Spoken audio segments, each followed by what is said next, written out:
I'm Stephen Mitchell. I'd like to welcome you to my Notes on a Call Sheet podcast. Today, I'm thinking of inserting the deleted scenes, in other words, random thoughts that would have gone into a podcast with a purpose, but this one is more of a conversation of musings and reflections. One of my favorite novels, it's part of a trilogy, in fact, although maybe it wasn't written that way. It ended up being part of a trilogy by John le Carré. It's commonly referred to as the Carla trilogy, and this particular one is the third book in the trilogy, Smiley's People. And there's a great line in the miniseries. I don't know if the line was actually in the book. In fact, I went to a bookstore trying to find it and couldn't locate it. Couldn't locate the book. But in the excuse me, in the miniseries, Beryl Reid as Connie Sachs looks at George Smiley and makes the observation, George Smiley, born in captivity. And it was a very telling line, and it applies interestingly to all of us in varying degrees. When you have an animal that's born in captivity, they've learned all the arbitrary rules of the zoo, and they think that's the way life is. And having no knowledge of what the world is, having never been in the jungle or in the wilds of what would ordinarily be their natural habitat, they, I guess quite rightly, assume the protocols, the conventions, the way of life that the zoo has imposed upon them. As human beings, we do this, I think, much more than we are aware. And I see this happening in every facet of life, whether it's, well, I won't go into it, but certainly in politics, in world affairs, in the way we conduct social interchange, the way we work in our businesses and in our jobs. We're all more or less born in captivity, and some of us have escaped those confines to one degree or another. And I think the more that we come to see that we are in that cage and the rules are arbitrarily applied to us, to the extent that we have that vision, that viewpoint, I think is the degree to which we can succeed and not rely on luck and divine intervention. Although, as for divine intervention, they do say God helps those who helps themselves. I've heard that said. So perhaps taking a look at this might be worth a few minutes of our time. I was talking with a fellow named T. Walker Lloyd many years ago, and I was in the process of making some outrageous request of him. At the time, he was head of marketing for Rolex USA, and I had made the French chef a TV pilot in France, and Rolex gave me a gold Rolex for Philippe Léotard to wear on screen. And when the fellow from Rolex came to look at the dailies, he noticed that the girl from the Crazy Horse Saloon was featured prominently in the piece, and said, "Well, next time ask for one for her too." I thought, okay, I guess I will. Anyway, all of that led me to be talking to T. Walker Lloyd in New York about Rolexes. And we had an extended conversation, and I did not get Rolexes from T. Walker Lloyd, but I got a lot of information that was quite interesting to me. And one of the things he said, talking about Rolex, was that Rolex sells every watch they make. And actually they make quite a few watches. The brand perception of Rolex is that it's an exclusive watch. And in some ways it is, but what it is not is a limited production watch. Because Rolex makes probably more watches per year than the rest of the Swiss watch industry combined. I heard that, and if it's not exactly accurate, I think it's close enough for government work. So you get the idea that the image of Rolex is an exclusive watch. Well, it's exclusive in that it's expensive. And perhaps it's exclusive, you either like them or you don't. But it is not a limited production deal like certain Ferraris are limited production, and other collector items are valued by the fact that they are limited in their numbers.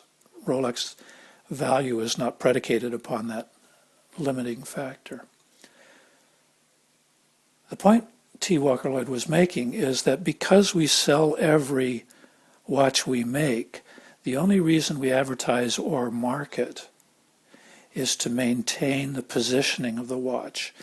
Their goal was to make sure that after you bought the watch, you were still happy with it, that you felt part of a club, that you felt part of a cognoscenti, of a certain crowd that appreciated, recognized, and liked those watches. So I dealt with that for a little bit. I thought that was kind of interesting, marketing to keep the customer happy as opposed to finding the customer.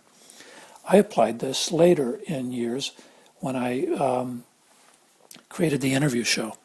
I wanted the people to, even once they were in on the joke that it was a fictional interview, I wanted them to feel like part of an in-joke, that they were insiders to what I was doing.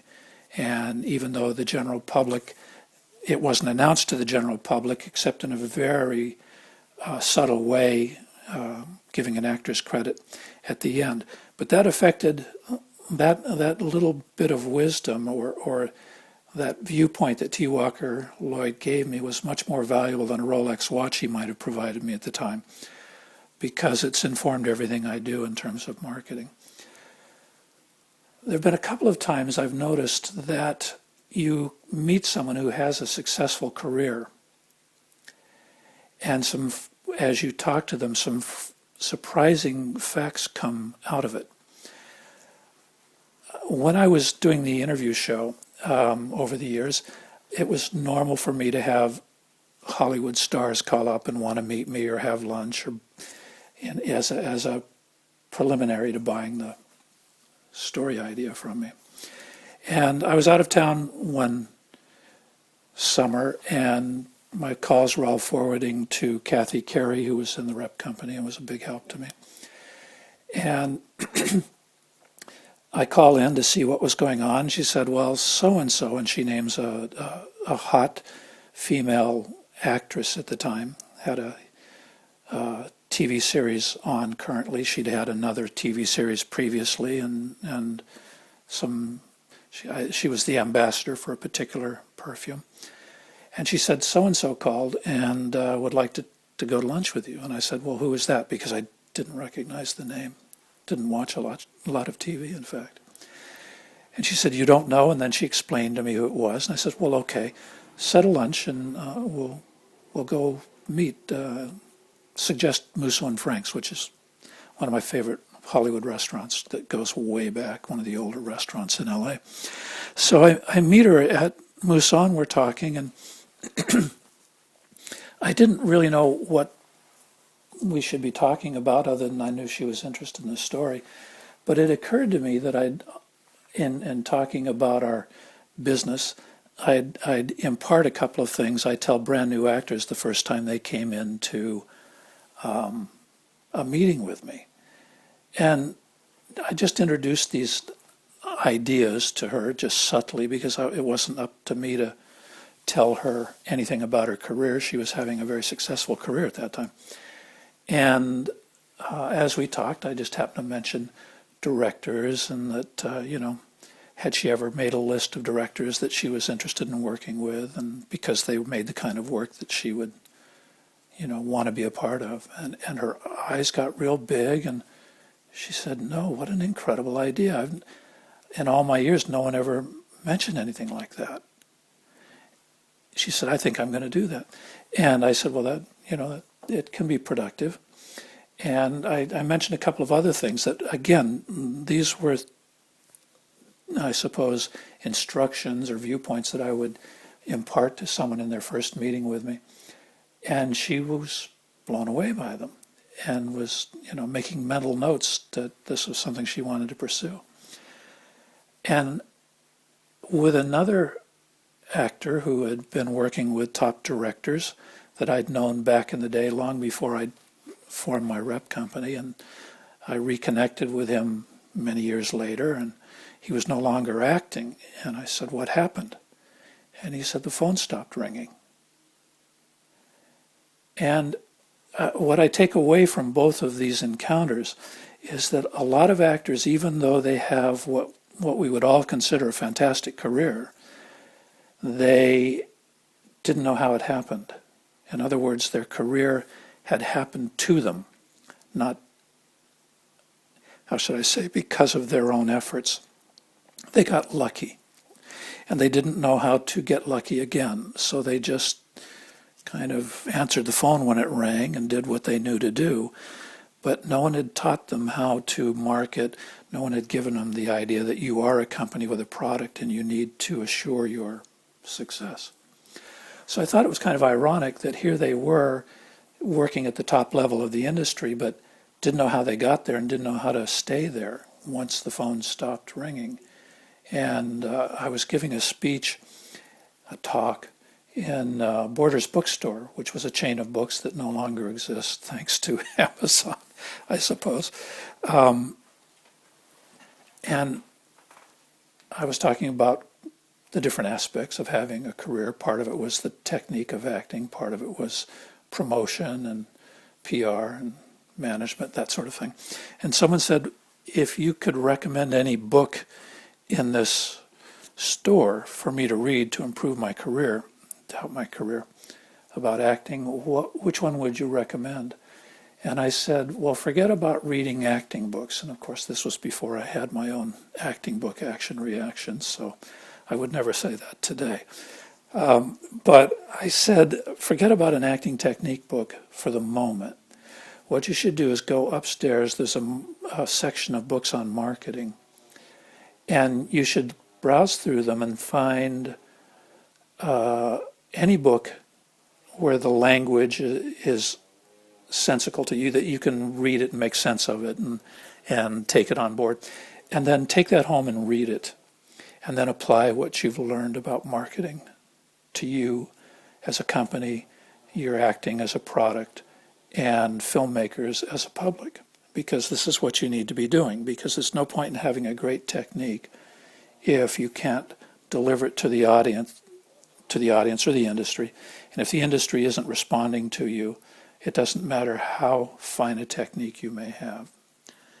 So that was my advice then, and I think it's still apt today. I think it's still good advice, even if it means you don't buy Action Reaction and you go buy some other damn marketing book. I think it would be a good move.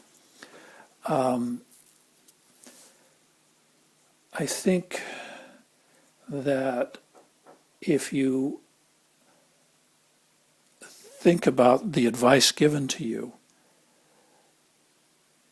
the first thing I would ask myself, there's a line I wrote in one of these one-man shows I'm doing, and in it, the actor is speaking to someone. He says, earlier you asked me if we were thinking the same thing, and I didn't answer you because there were people around, but I'll tell you now. The answer to that question is, it depends. What's your IQ? That will tell me if we were thinking the same thing. Now, that was, I guess, a long-winded put down of one character to another in a written piece. But it takes on vitality when you start to think about from whom are you taking advice. Not necessarily what is their IQ, but I suppose that enters into it, whether they see things at an IQ of 100 or if they see things at the level of 150 IQ will make a difference as to what they're telling you and how they're presenting it, certainly. I don't think anyone's going to be a successful doctor or actor or architect if they see things at the 70th percentile. I think you want someone closer to the 90th and above in terms of percentile from whom to receive your advice. Otherwise, you're getting rote repetition from things they've memorized that other people told them, and they don't understand it, but they do know how to repeat it. So I'd take my advice carefully from people who've been there, done that, and had some success in the area that you want to succeed in. But again, we come back to the fact that this actress and actor who had careers that were very distinguished had them sort of disappear because they didn't understand how it had happened. They didn't analyze what had happened to them so that they could repeat the successful action and have it happen again. Now, one of the points, I have a Facebook group called Branding for Actors, Writers, and Directors, and it's a public group, so anyone can look in on it and see, or you can ask to join and take part. But it's meant to give examples of branding and promotional facilities, how to make your career happen, as opposed to just hearing about it. And one of the things that's happened recently is that there are at least a couple of actors. I'll name them. One is a fellow named Lamont Easter, and the other is Brian Thomas Wise. And I think when I tell people things, they think, oh, that sounds great, and it's very inspirational, but life doesn't really work that way, although we wish it would. And one of the things I tell them is that if you PR yourself with an interview, a Q&A, as opposed to a resume, different things are going to start to happen for you. Because the positioning statement of a resume is that you're out of work, you need work, and there's not a lot of stuff on your resume, so you haven't been working. This is the positioning statement of a resume, typically. The positioning statement of a Q&A, of an interview, PR interview, is that you're somebody worth knowing, otherwise you wouldn't be interviewed. Further to that, the information that gets translated or communicated in a PR interview is human interest. How did you get started as an actor? Well, that's a great question to ask because it puts everybody into the mindset of how they themselves got started. And then it goes on to impart personal data about you and the type of product you have and what your brand is as an actor, all the things that you wish a resume would tell about you, but of course it doesn't. Now, why is this important? My theory, and also it works this way in practice, is that the better your PR is, the less likely you're going to depend on auditioning for getting jobs. You can see what's happened with Lamont Easter in my group is that he's been getting jobs thrown at him without having to audition because of the buzz that's around him. Where did this buzz come from? Well, it came from the fact that things were happening for him. But how did the people giving him these jobs learn about this buzz? Through Lamont's PR. And he's been on magazine covers, and he's been constantly appearing in public as a spokesperson, as a representative of the acting community. He's in Washington, D.C., got his start going through House of Cards. And you start to see that his PR has reached a level where it's getting him as much work, actually more work, than auditioning. Now, imagine that for a minute. Try telling your average actor born in captivity that I'm getting jobs without having to audition. They'd look at you like, are you nuts? Are you, why do you tell me stuff like that? It couldn't possibly be, and yet it is. Lamont made a very nice comment in the Facebook group. He said he attributes the upswing in his career over the last year to me, and I think that's very nice, but I think Lamont had a little something to do with it because he's a charming guy and he knows exactly what his brand is and he can deliver it flawlessly. but I'll take his compliment. Brian went. What was it? He submitted, I think, his IMDb and also his Q&A that was posted on his blog to someone recently, and they hired him. He didn't audition. So these are real world, excuse me, these are real world results. They're not fanciful. They're not what I hope will be. They're not opinions about what works and what doesn't work. These are hard real life statistics that I convey to you, not because I expect you to jump on them and use them, but if you mull them over and contemplate them, and when you get tired of having the traditional way not give you the results you want, you may come to see it, you have nothing to lose by trying them. Back in the day, one of the leads in my Confessions TV series, Larry Butler, was one of my. He was an actor I liked a lot in the group. I really enjoyed what he did, and he was always entertaining. And he could play comedy, but he also played a priest very, very seriously and piously. He was a very good priest.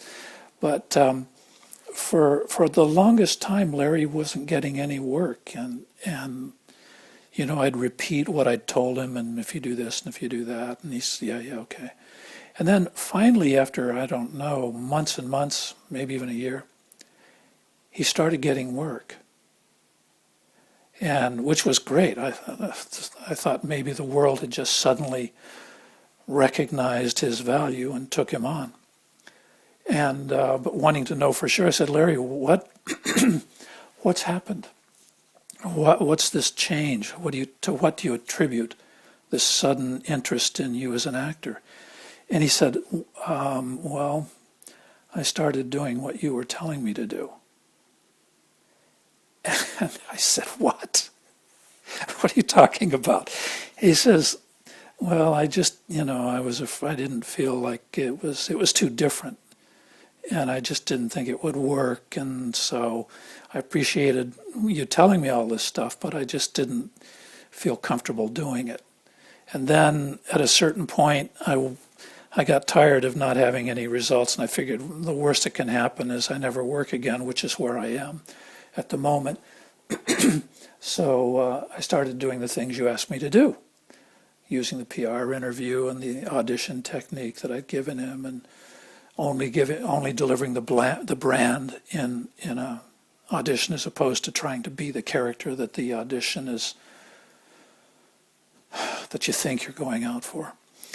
And he said, suddenly I started getting work.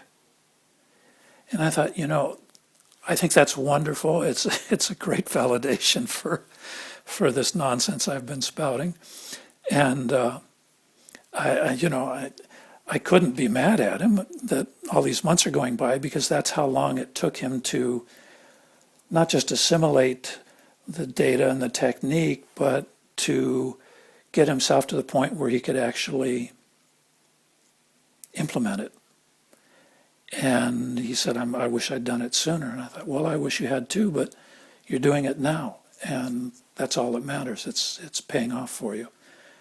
And so there it was. I'm still in touch with him. This was, he was a client for quite a while, and we did the Confessions show I started in 1997, so it goes back a ways.